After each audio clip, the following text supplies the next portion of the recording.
Question है the unit weber per metre square. तो लिखा हुआ है क्वेश्चन, क्वेश्चन मत लिखो, आंसर लिख रहे हैं। वेबर पर मीटर स्क्वायर किसके इक्वल होगा?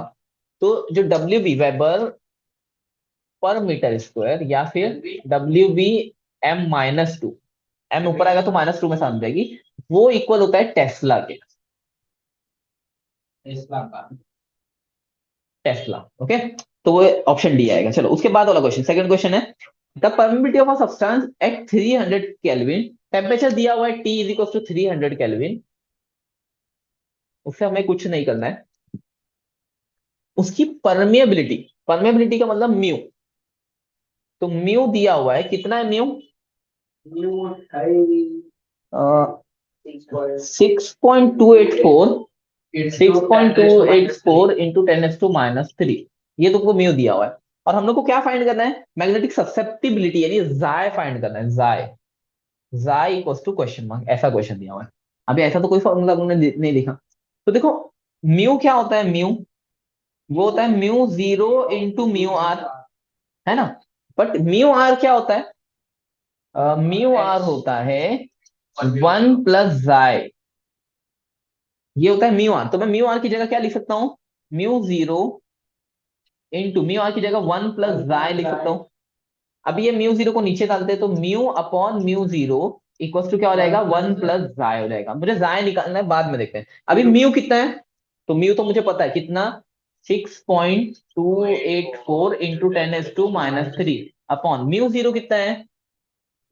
होता है 4 पाई इंटू 10⁻⁻7, ये तुम लोग को याद रखना पड़ेगा।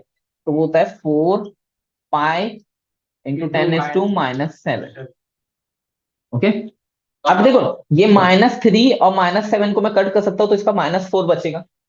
वो -4 को मैं ऊपर लेके चले जाता हूँ तो +4 हो जाएगा, तो हो जाएगा 6.284 इंटू 10⁻⁴। तुमको समझ आया निधि? पक्का? पहले -3 और ये -7 को कट किया, इसका -3 और इसका -3 कट होगा, इसका -4 बचा, नीचे की माइनस की पावर ऊपर जाएगी तो +4 हो जाएगा, ओके। देन हम लोग क्या करेंगे, अपॉन में 4 है, पाई की वैल्यू क्या रखूंगा? 3.14।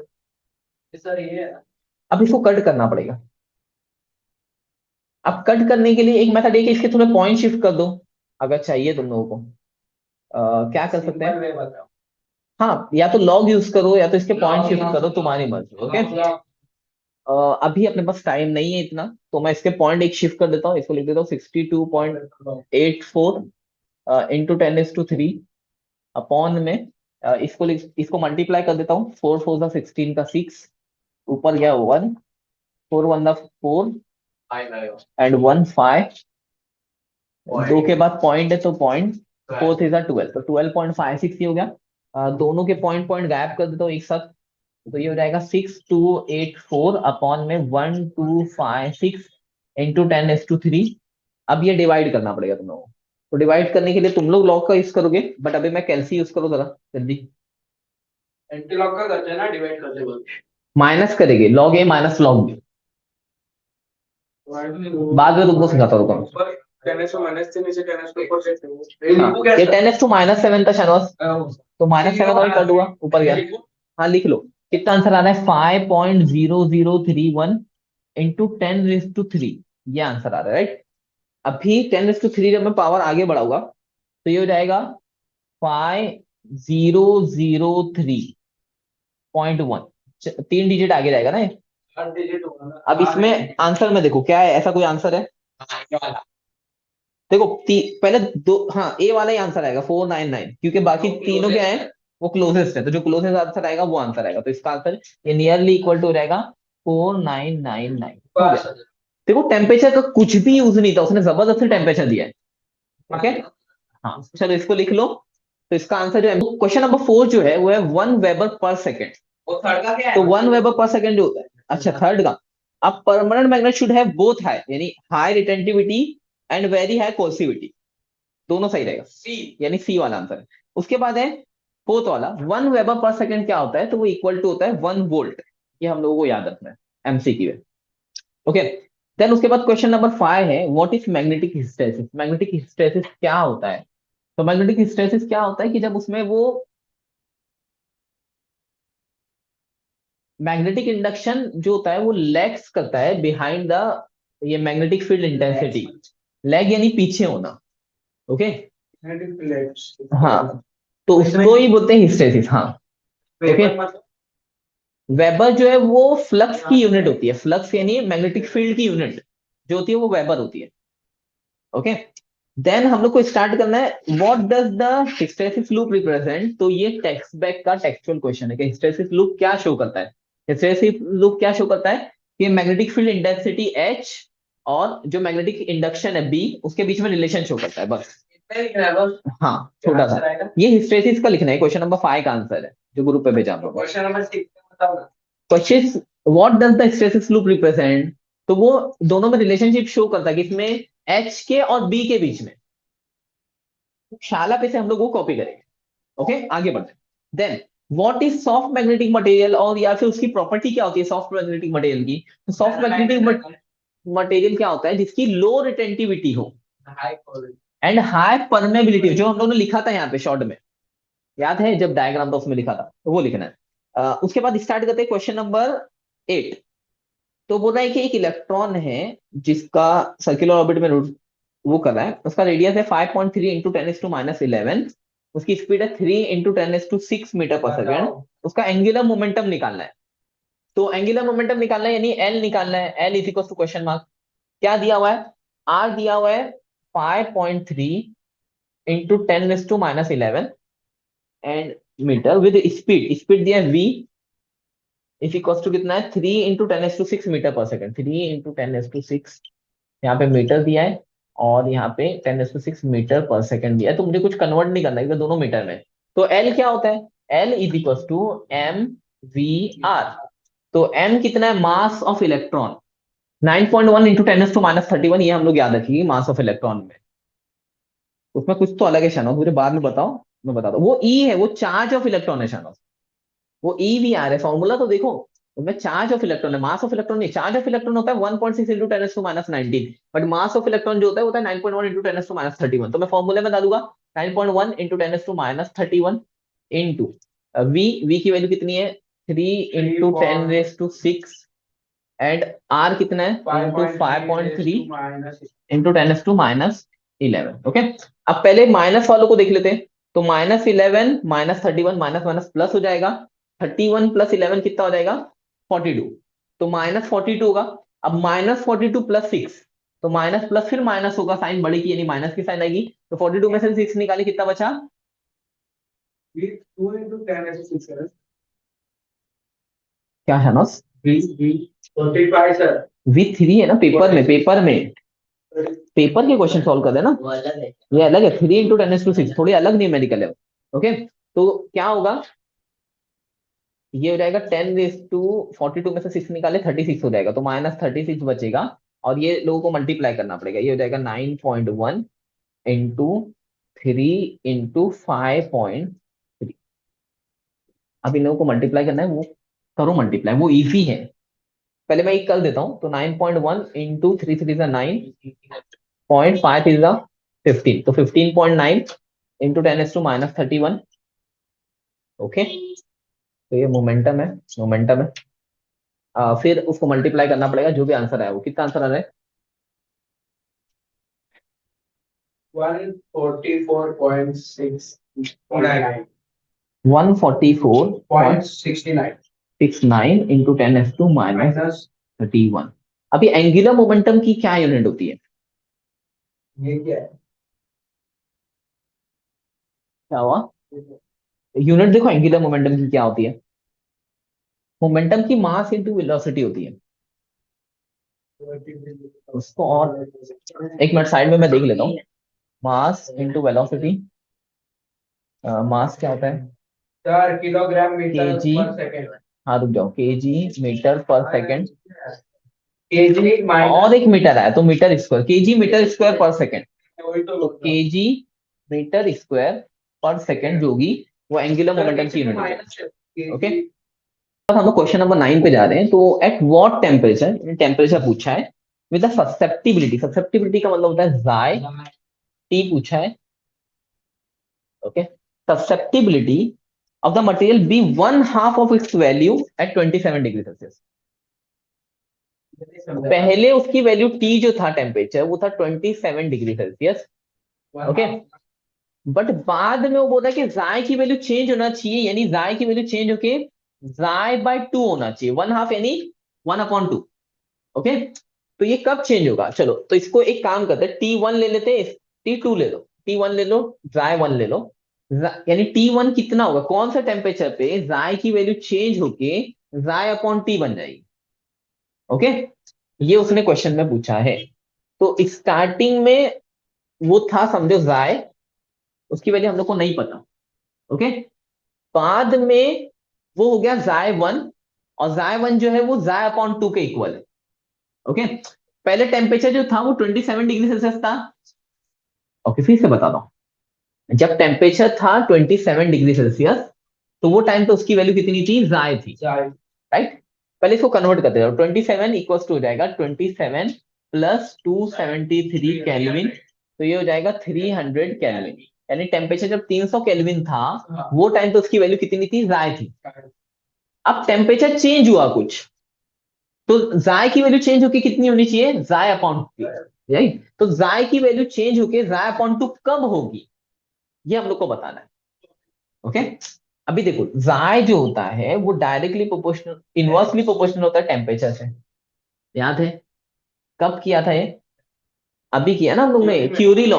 क्यूरी लॉ में लास्ट में ये प्रूफ करते हैं ना कि जाय जो इनवर्सली प्रोपोर्शनल टू टेम्परेचर है। जाय थोड़ा बड़ा लिखना पड़ेगा, एक्स कैसे लिखना है। ओके, तो अब क्या लिखूंगा मैं, देखो जाय 1 या फिर जाय/, में अगर जाय 1 मैंने डाला, समझा, तो वो इक्वल टू होगा, अब ये उल्टा है ना, तो टेम्परेचर उल्टा होगा। देखो जाय के सामने टी आना चाहिए था, और जाय 1 के सामने T1 आना चाहिए था, राइट? बट उल्टा हो जाएगा, तो ऐसा आएगा वो T1/T।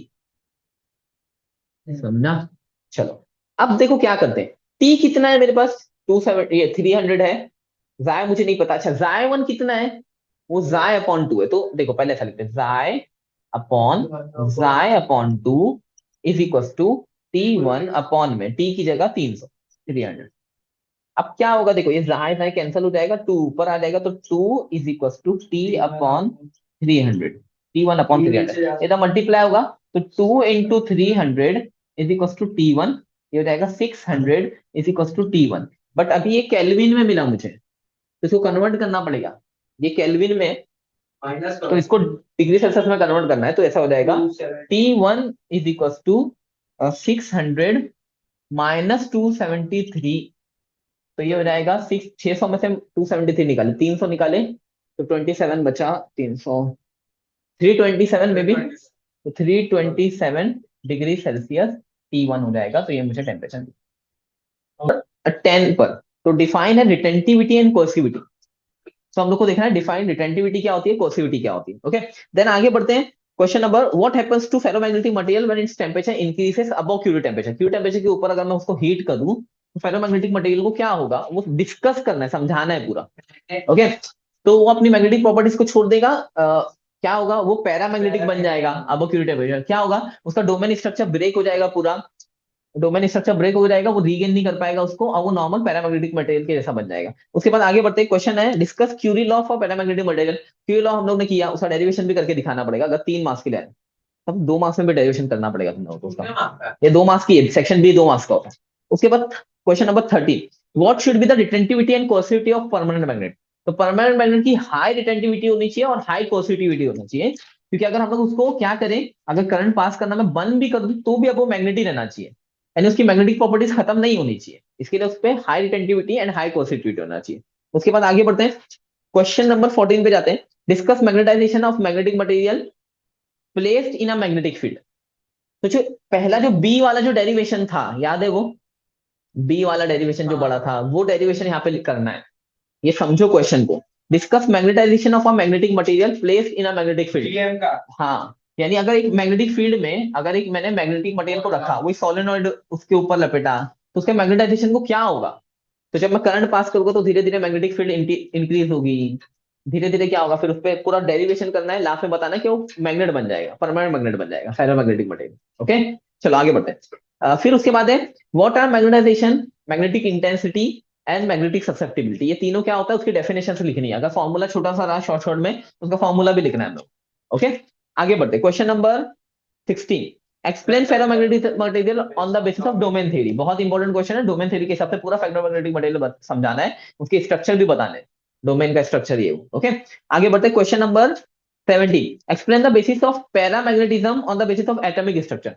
पैरामैग्नेटिज्म क्या होता है पूरा समझाना है, यानी क्या होगा, इलेक्ट्रॉन की स्पिन की वजह से, ऐसा डायग्राम बनाना पड़ेगा, एक इलेक्ट्रॉन है समझो, तो इलेक्ट्रॉन की स्पिन की वजह से क्या होगा, उसकी कुछ ना कुछ नेट मैग्नेटिक मूवमेंट होगी, उसको पूरा समझाना पड़ेगा जो जो मैंने समझाया था।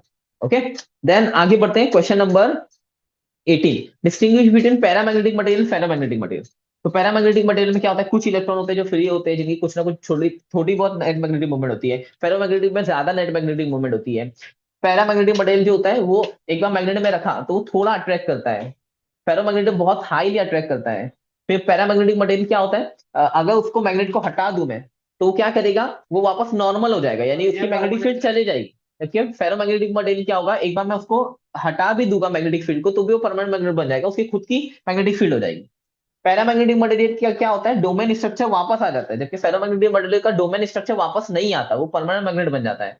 फिर उसके बाद पैरामैग्नेटिक मटेरियल को अगर मैं ऐसा लिक्विड में, सॉरी, वो क्या होगा, वो मैग्नेट को हाईली अट्रैक्ट करेगा, तो अगर वो हाई मैग्नेटिक फील्ड से क्या करेगा, लो मैग्नेटिक फील्ड से हाई मैग्नेटिक फील्ड के पास जाएगा, जबकि फेरोमैग्नेटिक मटेरियल भी लो मैग्नेटिक फील्ड से हाई मैग्नेटिक फील्ड के पास जाएगा, सेम सिमिलर पॉइंट्स है दोनों में। फिर और क्या ले सकते हो, हाँ उसकी एग्जांपल लिख सकते हो कि पैरामैग्नेटिक और फेरोमैग्नेटिक मटेरियल की क्या क्या एग्जांपल है। यहाँ पे अगर मैनोमीटर ट्यूब वाला बताया मैंने, तो ट्यूब में क्या होगा, अगर लिक्विड समझो पैरामैग्नेटिक मटेरियल है, वो थोड़ा अट्रैक्ट होगा, यानी थोड़ा ऊपर जाएगा। अगर ये मैनोमीटर ट्यूब वाला था ना, ये इसके अंदर अगर यहाँ पे मैग्नेट रखा और यहाँ पे मेरा पैरामैग्नेटिक मटेरियल है तो थोड़ा अट्रैक्ट करेगा, जबकि फेरोमैग्नेटिक मटेरियल तो बहुत ज्यादा अट्रैक्ट करेगा। समझ में आ रहा है। और कोई पॉइंट और उसके एग्जांपल लिखने के, पैरामैग्नेटिक मटेरियल में क्या क्या आता है, फेरोमैग्नेटिक मटेरियल में क्या क्या आता है। ओके, ये सब बताना है। तो सबसे पहले क्या क्वेश्चन है, अब ये क्वेश्चन नंबर है 19। ओके, क्या दिया हुआ है, a rod of magnetic material of cross sectional area 1 centimetre square, उसका एरिया दिया हुआ है 1 सेंटीमीटर स्क्वायर। ओके, एरिया को लिखूंगा मैं ए, वो हो जाएगा 1 सेंटीमीटर स्क्वायर। अभी सेंटीमीटर में तो मुझे मीटर में कन्वर्ट करना पड़ेगा, बोलो कितना मीटर स्क्वायर होगा वो? इसको मुझे मीटर स्क्वायर में कन्वर्ट करना है, तो हो जाएगा 1 × 10⁻⁴ मीटर। ओके, तो ये हो गया मेरा एरिया। आगे बढ़ते क्वेश्चन में क्या क्या गिवन है ना, अगर वो अच्छे से हो गया ना तो आधा क्वेश्चन ऐसी हो जाती है न्यूमेरिकल।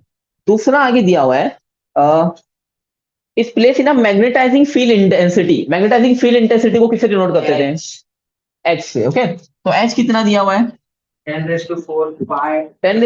अपॉन 4 पाई, 10⁻⁴ अपॉन में 4 पाई, और यहाँ पे ए एम उसकी यूनिट है। क्या हुआ, हाँ एम्पियर पर मीटर। ओके, चलो ये हो गया एच। और क्या दिया है क्वेश्चन में, मैग्नेटिकल फ्लक्स पासिंग थ्रू। अच्छा, मैग्नेटिक फ्लक्स, अब ये न्यू चीज है, ये अभी तक हम लोगों ने नहीं किया था, किया था वैसे न्यूमेरिकल में किया था, बट यानी जो सुबह में मॉर्निंग में हम लोगों ने जो पढ़ा उसमें हम लोगों ने नहीं किया। तो मैग्नेटिक मैग्नेटिक फ्लक्स क्या होता है, ये होता है फाई। तो ये अभी तक एक बार भी नहीं किया मॉर्निंग से अभी तक। ओके, अभी फाई कितना दिया हुआ है, 5 × 10⁻⁵ वेबर, तो 5 × 10⁻⁵ वेबर, वेबर उसकी यूनिट है जिसमें उसको हम लोग डिनोट करते हैं, राइट। ओके, अब हम लोग को क्या करना है, आगे स्टार्ट करना है। ये हो गया फाइव, ये तीन चीजें मुझे दी है, और क्या क्या फाइंड क्या करना है वो भी देखते हैं क्वेश्चन। मैं फाइंड आउट रिलेटिव परमेबिलिटी, यानी हम लोग को एक पता करना है म्यू आर, ये क्वेश्चन। मैग्नेटिक ससेप्टिबिलिटी यानी जाय पता करना है, और कुछ है, बस ये दो चीजें पता करनी है। ओके, अभी देखो मुझे एक चीज पता है, क्या पता है, ये म्यू आर जो होता है वो होता है 1 + राइट। तो ये फॉर्मूला पता है मुझे, इसका मतलब अगर मुझे जाय मिला तो अगर मैं उसमें 1 प्लस करूंगा तो मुझे म्यू आर मिल जाएगा, या फिर अगर मुझे म्यू आर मिला तो उसमें मैं ऐसा करूंगा तो मुझे क्या होगा, तो उससे मुझे जाय मिल जाएगा। ओके, तो यानी म्यू आर से जाय मिल सकता है या जाय से म्यू आर मिल सकता है, राइट। ये दो मेथड है। अब मुझे ये सब निकालना पड़ेगा, कैसे निकालते कुछ याद है पहले का, राइट। तो सबसे पहले हम लोग इसमें निकालते हैं बी की वैल्यू, ये ऐसा हम लोग ने एक क्वेश्चन किया था। ओके, तो बी क्या होता है, वो होता है फाई अपॉन में ए, ओके, फाई की वैल्यू कितनी थी? फाई की वैल्यू यहाँ पे दी है, तो फाई इंटू 10⁻⁻5 अपॉन में एरिया कितना है, तो 1 × 10⁻⁴, ये 10⁻⁴, 10⁻5 कैंसिल, तो यहाँ पे आएगा 5 × 10⁻⁻1। ठीक है, इसका -4 कटेगा, इसका भी -4 कट जाएगा, -1 बचेगा। मुझे सिंपल लगता है लो। तो ये मुझे बी मिल गया। स्टार्ट करते क्या है, देखो, तो इससे मुझे बी मिलेगा। बी की यूनिट क्या होगी, देखो ये फाई जो था ये था वेबर में, और एरिया जो था वो था मीटर स्क्वायर में, तो वेबर पर मीटर स्क्वायर मुझे बी की यूनिट मिल जाएगी, वेबर पर मीटर स्क्वायर। तो मुझे बी मिल गया। ओके, अब बी मिला है, और क्या कर सकता हूं मैं, और कोई फॉर्मूला जिससे हम लोग आगे की वैल्यूज निकाल सके? कौन सा वाला बोलो? बी इज इक्वल टू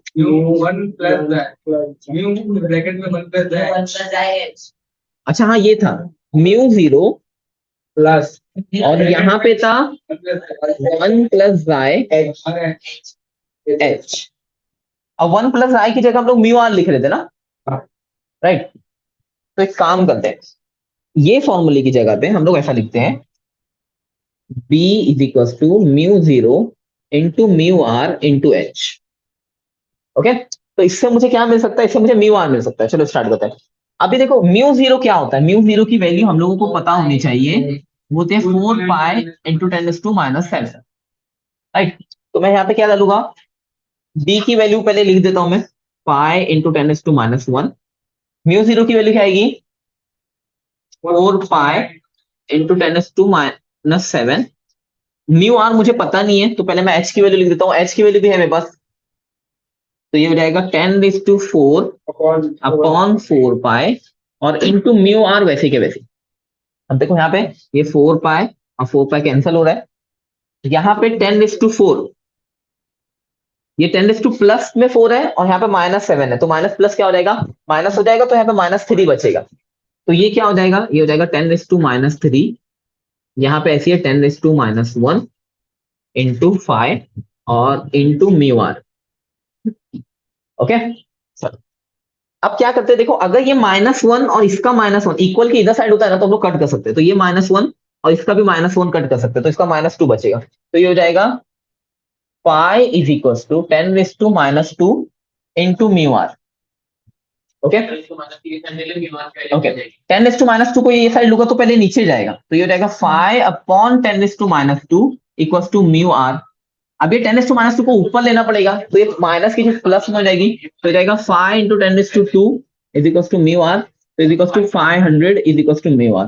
तो μr मुझे मिल गया। अब जैसे ही μr मिला, तो μr क्या होता है, μr is equal to 1 + xi, तो 1 + xi इज इक्वल टू 500, तो xi इक्वल टू क्या होगा, 500 - 1 इज इक्वल टू 499, ये हो जाएगा xi। समझा? कुछ डाउट? चलो इसके बाद स्टार्ट करते हैं क्वेश्चन नंबर 20, वो है obtain an expression for orbital magnetic moment. जब हमने डेरिवेशन किया था, कौन सा वाला डेरिवेशन, वो EVR अपॉन में 2 m ऑर्बिटल। अभी कितने मार्क्स के लिए क्वेश्चन, तो क्वेश्चन है 3 मार्क्स, 3 मार्क्स वाला है ना ये। हाँ, सेक्शन सी जो होता है वो 3 मार्क्स का होता है, तो 3 मार्क्स का क्वेश्चन है, तो पूरा करना पड़ेगा। यानी कहां तक करना पड़ेगा, m orbital is equal to ENH upon 4 πm। तो ये यहां तक प्रूफ करना पड़ेगा, ठीक है? 3 मार्क्स का है, अगर 3 मार्क्स से कम वाला होता, 2 मार्क्स के लिए आया, तो फिर हम लोग को सिर्फ यहीं तक प्रूफ करना है। ओके, चलो आगे बढ़ते हैं। इसके बाद वाला क्वेश्चन है गिव जायरोमैग्नेटिक रेशियो, ये 1 मार्क्स का क्वेश्चन है। ये मैंने एक्स्ट्रा में कुछ क्वेश्चंस लिखे थे। जायरोमैग्नेटिक रेशियो क्या होता है, E अपॉन 2m, या 2me मास ऑफ इलेक्ट्रॉन होता है वो एक्चुअल में। तो ये है अपना जायरोमैग्नेटिक रेशियो, बस इतना सा लिखना है कि E upon 2me is called as gyromagnetic ratio. तो वापस से करते हैं, वहां पे दिया हुआ है अ मैग्नेटाइजिंग फील्ड ऑफ 360 m-1, वो सही है। H इज इक्वल टू दिया हुआ है 360 am-1, राइट? उसके बाद और क्या दिया हुआ है, मैग्नेटिक फ्लक्स डेंसिटी, यानी बी दिया हुआ है 0.6 टेस्ला या weber, B is equal to 0.6 T, और उसी को बोलेंगे weber, is equal to 0.6 weber. Okay, find करना क्या है, म्यू फाइंड करना है, परमेबिलिटी फाइंड करनी है। अभी यहाँ पे हम लोग से रॉन्ग क्या हुआ कि मैंने फॉर्मूला इस पहले वाला लगा दिया, ओके, जबकि हम लोग को जो एंड में एकदम लास्ट में जो आंसर मिला था, पूरा डेरिवेशन खत्म होने के बाद जो फाइनल आंसर था वो फॉर्मूला यूज करना है, ओके। तो वो फाइनल आंसर क्या था, B is equal to mu H, बस ये फाइनल आंसर था, ये यूज करना था, फालतू में हम लोग दूसरे के चले गए, ओके। चलो, तो बी कितना है 0.6 इज इक्वल टू म्यू कितना है नहीं पता, और एच कितना है 360, ये इधर डिवीजन में जाएगा तो हो जाएगा 0.6 upon 360 is equal to mu, okay. अब इसकी वैल्यू निकालनी है, कैसे निकालेंगे, तो 6 1 जा 6 6 जा तो ये हो गया 60, यानी आंसर आ रहा है 0.1 अपॉन 60, दोनों को 10 से मल्टीप्लाई करो, अगर पॉइंट हटाना है तो ये हो जाएगा 1/600 इज इक्वल टू म्यू। ये समझना कैसे किया, वापस समझ रहा हूँ। पहले क्या किया, यहाँ पे ये आ गया, इसको 360 को डिवीजन में भेजा मैंने, ओके। तो 0.6 अपॉन 360 आया, 6 के टेबल से कट गया, 6 1 जा 6 6 जा 6 6 जा 36 हुआ, ये जीरो उसका वैसे ही, तो आंसर आया 0.1 और अपॉन में 60 आया, बट ये 0.1 को मुझे 1 बनाना था, तो मैंने इसको 10 से मल्टीप्लाई किया, ऊपर 10 से मल्टीप्लाई किया तो नीचे भी करना पड़ेगा, तो नीचे वाला 600 हो गया, ऊपर वाला 1। तो क्वेश्चन क्या है, क्वेश्चन है the work done for rotating a magnetic bar with magnetic dipole moment m through 90 degrees from its magnetic meridian in if n times the work done to rotate it through 60 degree, find the value of n, okay. देखो ध्यान दो, meridian का मतलब वो समझो एक बार था, वो ऐसा रखा हुआ था, ओके। तो ये जो मैग्नेटिक बार है इसको रोटेट किया, तो उसको रोटेट करने में जितना वर्क हुआ, जितना काम हुआ, वो तुम्हारा W1 होगा। कितने डिग्री से W1, वो 90 डिग्री से, पहला जो थीटा है वो तुमको दिया 90 डिग्री से रोटेट किया, तो उसमें कितना वर्क लगा, वो फिर बाद में वापस से अब इसको रखा और वापस से अब इसको 60 डिग्री पे रोटेट किया, तो कितना वर्क लगा। और ये दोनों जो है ना, वो बोल रहा है कि जो पहला वर्क है, फर्स्ट टाइम 90 डिग्री से रोटेट किया, तो पहला वर्क एन टाइम्स दूसरे टाइम वर्क है, समझा मैंने क्या बोला, नहीं। वो बोल रहा है जो पहला वर्क है यानी जो W1 है वो एन टाइम W2 है।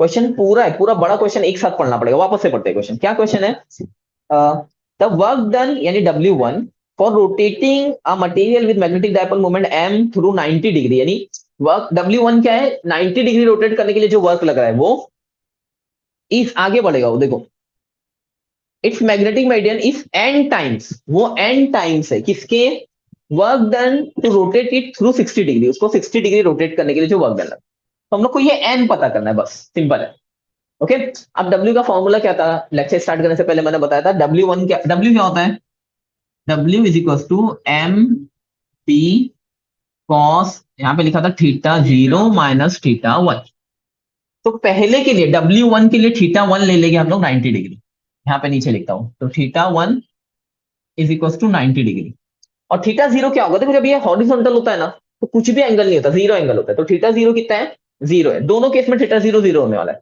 तो पहले मैं W1 फाइंड करूंगा, कैसे फाइंड करेंगे, देखो W1 is equal to M P cos, अभी θ0, मैंने फॉर्मूला गलत लिखा मुझे लग रहा है ना, yes. हाँ, क्या गलत लिखा पता है, वो ऐसा होता है, ये पूरा जो है ना, ये पूरा कॉस θ0 माइनस कॉस θ1 ऐसा फॉर्मूला है, ओके। अब सही है, तो ये हो जाएगा कॉस θ0 कितना रहेगा, मैं θ0 दोनों केस में कितना होने वाला है, जीरो, तो कॉस 0 माइनस कॉस 90, वो समझ रहे हैं, नहीं समझ रहे हैं, चलेगा, रुक जाओ, वापस से समझते हैं, ओके। फॉर्मूला पहले पर वर्क डन का क्या फॉर्मूला है मेरे पास, M B cos θ0 minus cos θ1।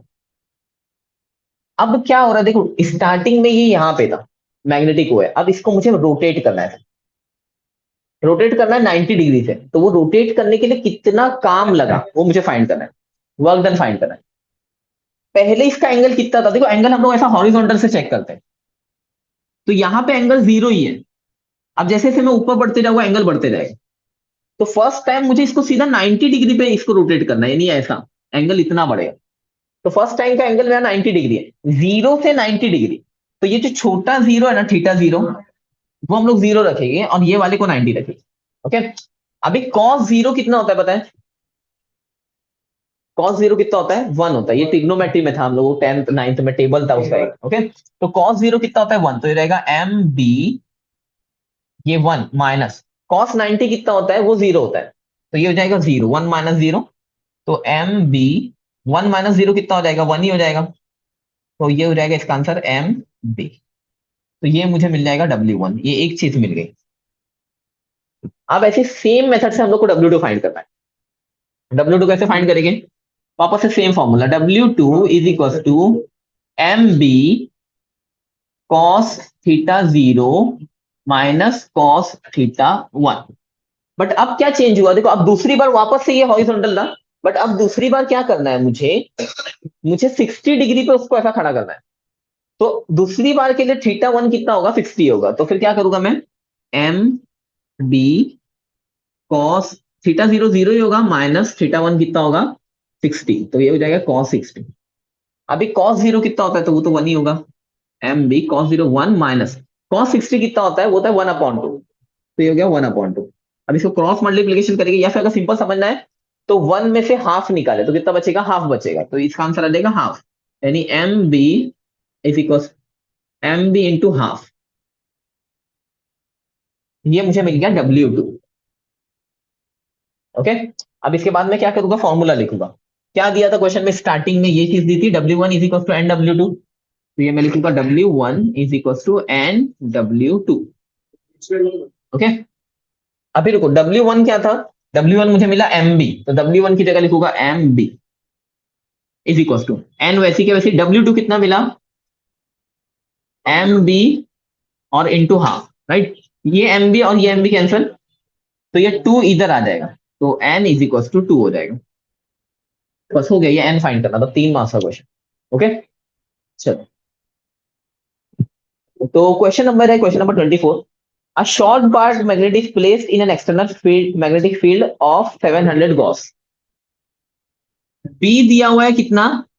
700 Gauss। पहले क्वेश्चन समझ रहा हूं ना, देखो क्या है। एक बार मैग्नेट है, वो एक फील्ड में रखा हुआ है। कितना है? 700 गॉस उसकी मैग्नेटिक फील्ड है। उसके बाद क्या है? Well, its axis makes an angle of 30 degree with the external magnetic field. बाद में क्या हुआ? वो फील्ड की वजह से रोटेट हुआ। यहां मैग्नेट था, बाद में ये मैग्नेट ऐसा हो गया, यानी 30 डिग्री ऊपर चला गया ये एंगल, यानी ये एक्सिस से एंगल 30 डिग्री का उसने बनाया, वो ऊपर हो गया। ओके, देन वो क्या बोल रहा है क्वेश्चन में? It experiences a torque of 0.014 newton metre. Torque यानी टाउ दिया है 0.014 न्यूटन मीटर। ओके, देन उसके बाद वो क्वेश्चन पूछ रहा है, find the magnetic moment of the magnet.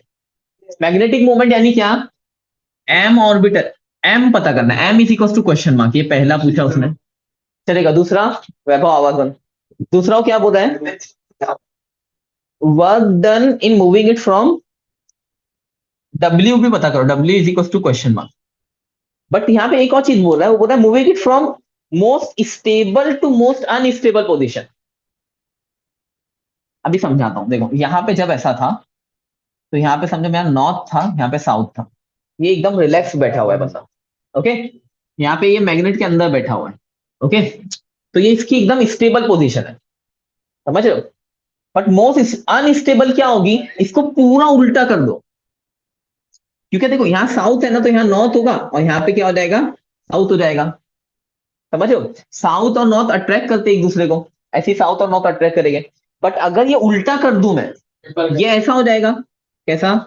यहाँ पे नॉर्थ आ जाएगा, यहाँ पे साउथ आ जाएगा, और यहाँ पे पहले से साउथ है, और यहाँ पे पहले से क्या है? नॉर्थ है। तो ये मोस्ट अनस्टेबल पोजीशन है। ये मोस्ट स्टेबल पोजीशन है इसकी, और ये मोस्ट अनस्टेबल है। समझ में आ रहा है? इसका मतलब मुझे पूरा घुमाना पड़ेगा। कितने डिग्री पे घुमाना पड़ेगा उसको? 180 डिग्री पे घुमाना पड़ेगा। समझा? बट वो आगे का काम है। तो पहले हम लोग क्या करते हैं? पहले एम निकालते हैं। एम यानी मैग्नेटिक मोमेंट। कैसे निकालेंगे? देखो, टॉर्क का मैंने एक फॉर्मूला बताया था, क्या होता है वो? M B sine theta. Starting में मैंने 2 फॉर्मूले लिखे थे, तो उसमें से टॉर्क का फॉर्मूला था एम बी साइन थीटा, सबसे ऊपर। ओके, अभी क्या होगा? देखो, एम निकल जाएगा बस इसमें। अच्छा, बी की वैल्यू में एक प्रॉब्लम है, बी की वैल्यू गॉस में दी हुई है, जबकि बी हम लोग टेस्ला में यूज करते हैं। तो टेस्ला में कन्वर्ट करने के लिए क्या होता है, ये होता है 700, देखो 1 गॉस इज इक्वल टू होता है 10⁻⁻4 टेस्ला कैपिटल टी। तो ये हो जाएगा 700 इंटू 10⁻⁻4 टेस्ला। तो ये मैंने कन्वर्जन कर दिया बी को गॉस से टेस्ला में। अब मैं इसको यूज करूंगा। देखो क्या होता है ना, अगर इतना सा तुम लोगों ने कन्वर्जन नहीं किया और पूरा सॉल्व किया तो भी 0 मिलेगा बस, क्योंकि वो कन्वर्ट करना इंपॉर्टेंट है। तुम अलग स्केल में उसको यूज कर रहे हो। समझ लो, समझाने के लिए, तुम कपड़ा सिलाने के लिए गए, तुमको 2 मीटर का कपड़ा लगता है, तुमने उसको बोला 2 सेंटीमीटर का दो, ये यूनिट का डिफरेंस हो जाता है। तो 2 सेंटीमीटर कितना होगा, इतना सा कपड़ा दे देगा वो। दो। समझा? तो ऐसा लो वो प्रॉब्लम है। ओके, तो अब क्या करना है, मुझे सबकी वैल्यूज लगनी है। तो पहले बी की वैल्यू, टाउ की वैल्यू कितनी, 0.014 इज इक्वल टू एम मुझे पता नहीं है, बी मुझे पता है कितना, 700 इंटू 10⁻⁴ और into sine theta. Sine theta कितना, साइन थीटा कितना दिया हुआ है, थीटा दिया है मुझे, थीटा दिया हुआ है 30 डिग्री। क्वेश्चन में बोला है ना 30 डिग्री से उसको रोटेट करना है, तो मुझे थीटा भी दिया हुआ है, इसका मतलब 30 डिग्री। अब साइन 30 कितना होता है, 1/2, मुझे भी लग रहा है 1/2 ही होता है। तो अब क्या करेंगे, पहले m into 700 into 10⁻⁴ into 1/2। Okay, चलो अब क्या होगा, देखो ये 2 उधर मल्टीप्लीकेशन में, जो डिवीजन की चीज होती है उधर मल्टीप्लाई में, और जो मल्टीप्लाई हो रहा है वो डिवाइड में जाएगा। तो क्या होगा, जो चीज मल्टीप्लाई हो रही है वो डिवीजन में जाएगी नीचे, और जो चीज नीचे है वो ऊपर जाने वाली है यहाँ पे। तो कैसा होगा, 0, पहले तो ये ऐसे ही लिख देता हूँ 0.014। अब क्या होगा, 0.014 इंटू 2, और अपॉन में क्या होगा, 700 इंटू 10⁻⁴। ओके, समझा था? अब एक काम करता हूँ मैं, थोड़ा इजी बनाने के लिए पहले 10⁻⁴ को ऊपर भेजता हूँ। रुको रुको एक मिनट, तो वो थोड़ा इजी बन जाएगा। क्या हो जाएगा, ये हो जाएगा 0.014 इंटू 2 को बाद में लिखते हैं, और यहाँ पे लिख देते हैं 10⁻⁴ का +4 हो जाएगा, तो 10⁻⁴ हो जाएगा, राइट। और अपॉन में क्या है मेरा 700, उसको वैसे रखता हूँ। अभी देखो 10⁻⁴ है ना, तो 4 पॉइंट शिफ्ट हो गए, 1 2 3 4, और एक 0 लगेगा, तो ये हो जाएगा 140। समझा क्या हुआ, और इंटू 2, और अपॉन में कितना होगा, 700। अब ये एक 0 कट करता हूँ, ये एक 0 कट करता हूँ, 7 1 जा 7 2 जा 14। 0 है ना, इसका 0 नीचे नीचे नीचे है 0, देखते हैं ना। तो ये क्या है, तो m क्या बचेगा, इधर साइड में लिख देता हूँ पहले, m क्या बचेगा, ये 2 2 जा 4, 10 इज इक्वल टू रहेगा 0.4। ओके, तो ये मेरा पहला मुझे m मिल गया। पहले इतना करो फिर आगे करते हैं, पहले ये लिख लो। और है तो अब इसके बाद देखो, अभी हम लोग ने m फाइंड कर लिया। अब इसके बाद जो क्वेश्चन है वो w फाइंड करना है हम लोग। ओके, तो मैं यहीं पे मिटा देता हूँ, बाकी सब यही रखते हैं।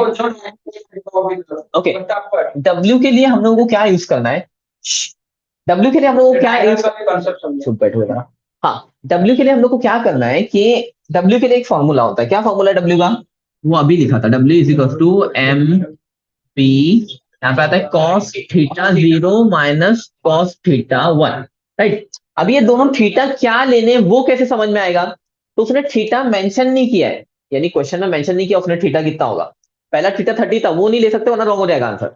अब उसने बोला है कि वो स्टेबल पोजीशन से, स्टेबल पोजीशन यानी जैसा था उससे चेंज होके पूरा उल्टा घूमने वाला है, यानी वो पहले वो यहाँ पे था, तो पहले का एंगल थीटा जो था वो 0 था, बाद में पूरा होके इधर आने वाला है, तो पूरा 180 होने वाला है, 180। ओके, तो यानी θ1 कितना होने वाला है मेरे पास, 180। θ1 कितना हो जाएगा, 180। तो अब इसको फॉर्मूला लिखेंगे एम पी, अच्छा वैल्यूज लिख देता हूं ना। एम कितना मिला अभी हम लोग को, नहीं नहीं एम अभी मिला ना 0.4, इंटू बी कितना है, बी है 700 इंटू 10⁻⁴ इंटू कॉस। अब कॉस पहले यहाँ पे लिख देता हूँ, कॉस θ0 कितना आएगा, 0 माइनस कॉस 180। एक बार 30 लेके एक बार 180 लेके, नहीं नहीं नहीं, इसमें ऐसा नहीं है। पहला जो 30 दिया हुआ था ना वो सिर्फ ये फाइंड करने के लिए दिया था शायद, एक ही बार फाइंड करना w इसमें। ओके, पहले हम लोग को एम फाइंड करने के लिए दिया था, वो एम फाइंड हो गया। अब दूसरा जो क्वेश्चन है उसमें बोल रहा है कि वो स्टेबल पोजीशन से, यानी जीरो से अनस्टेबल पोजीशन, यानी मोस्ट अनस्टेबल क्या आएगी 180, तो उस पे जाने के लिए उसको कितना लगेगा बस। अब ये कॉस 180 कितना होता है ये मुझे भी नहीं पता, ये शायद -1 होता है, मुझे ऐसा लग रहा है। देखो कॉस 180 कितना होता है, 0.4 इंटू 700 इंटू 10⁻⁴ इंटू, इसका आंसर आएगा कॉस जीरो तो 1 होता है, तो 1 माइनस -1, ओके, तो ये 1 + 1 हो जाएगा, ये हो जाएगा 0.4 इंटू 700 इंटू 10⁻⁴ इंटू 1 माइनस -1, 1 + 1 या 2, ओके, 2 लिखो ना, 2 जब लिखा 2 लिख रहा हूँ, ओके चलो 2, ओके। अब क्या होगा देखो, पॉइंट शिफ्ट करते हैं पहले, कौन से, देखो एक काम करते हैं थोड़ा इजी करने के लिए, पहले मैं ये जो 4 है ना, ये जीरो, इसका एक जीरो है ना, 4 को दे देता हूँ, तो ये पॉइंट आ जाएगा, ये हो जाएगा 4 into 70 into 10⁻⁴ into 2, right, easy करने के लिए। अब क्या करते हैं, पहले एक जीरो इसका और गैप करते हैं, तो ये -4 का नहीं, -3 हो जाएगा, -3 हो जाएगा, क्योंकि ये इसको मैं छोटा कर रहा हूं तो ये बड़ा हो जाएगा। नेगेटिव में बड़ा क्या होता है, वो एक्चुअल में छोटा होता है, यानी -3 -4 से बड़ा है, तो ये क्या होगा, अच्छा, और ये 4 को 2 से मल्टीप्लाई कर देता हूँ, थोड़ा सिंपल, 8 इंटू 7 इंटू 10⁻³ ऐसा हो जाएगा, ये जीरो एक कट हो गया। अब 8 इंटू 7, 8 7 56, तो 56 इंटू 10⁻³ तो ये मेरा आंसर हो जाएगा डब्ल्यू का। 0 पॉइंट ये भी लेंगे ना, 10⁻³ भी हटा सकते हो ना, हाँ चलेगा, बट रखते हैं ना इजी, ओके। ये जूल है, जूल, वर्क की जो यूनिट है वो जूल है, ओके, तो वर्क डन हम लोग जूल में नापेंगे। चलो इसको लिख लो,